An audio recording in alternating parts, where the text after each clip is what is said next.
collecting mistakes. If I make this mistake throwing a bad pearl, I'll never make it again. I've learned my lesson. One good run, for example, died when I was fighting blazes, but I was holding my shield. I didn't know how I got lit on fire, so I looked it up. And it turns out the way blazes aim at you while you're holding the shield, they can just barely hit your head if they're lucky. The way to prevent this is to always be jumping or be on the same level as blazes. In the Nether, you often don't have a lot of food. One good tactic, though, is to kill hoglins, because you can get pork chop, which is like the best food in the game. The reason I died here is because soul sand is slightly lower than a normal block. That difference on the soul sand is enough where the hoglin can reach you and kill you. I had to learn dozens of tricks like these the hard way.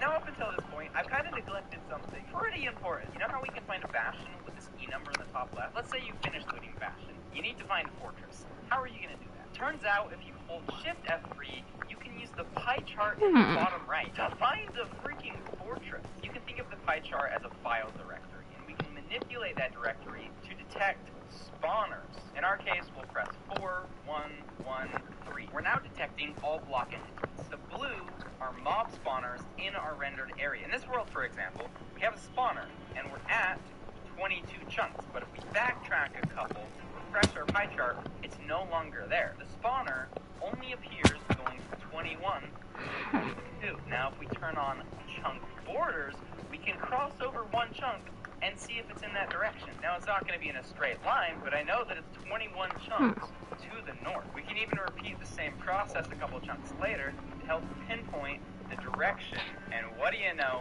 the fortress is right here.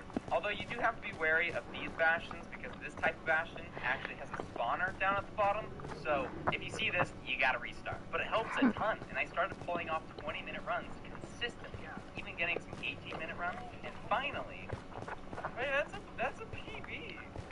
The reason I might not sound that enthusiastic is because, one, I only PB'd by 20 seconds, but two, I had a run that same day that was much faster. I entered the end at 1350, but I goofed up hard. Only weapon against the dragon was 4 beds. You can technically kill the dragon with it, but I just wasn't skilled enough. I messed up. I was beating my record by almost a minute. It's instantly purging! Are you kidding me? Are you kidding me? You know, I've seen people kill the dragon with beds before. I thought it was gonna be easy, you know? You just pipe down a bed, it'll blow up the dragon. Easy as that. Look at how much damage my beds are doing. You can kill a dragon with 4 beds. I used 6 and do basically 0 damage. There's a couple of legendary YouTubers out there, like Boomer Plays. This guy has the best tutorials on the planet. The dragon's head basically has 2 hitboxes, but only the small one is what really counts. You have to take your bed and You know, it's fine. Let's go back. above the head of your bed's mattress. And you only have a couple frames to do this. If you mess up the timing, you're going to do little to no damage to the dragon. On top of that, if you don't even know the right side to go to kill the dragon, you won't do any damage. In our case, the dragon's spinning to the left, so you would have to stand on the left side. After all of that, it still took me 8 beds to kill the dragon.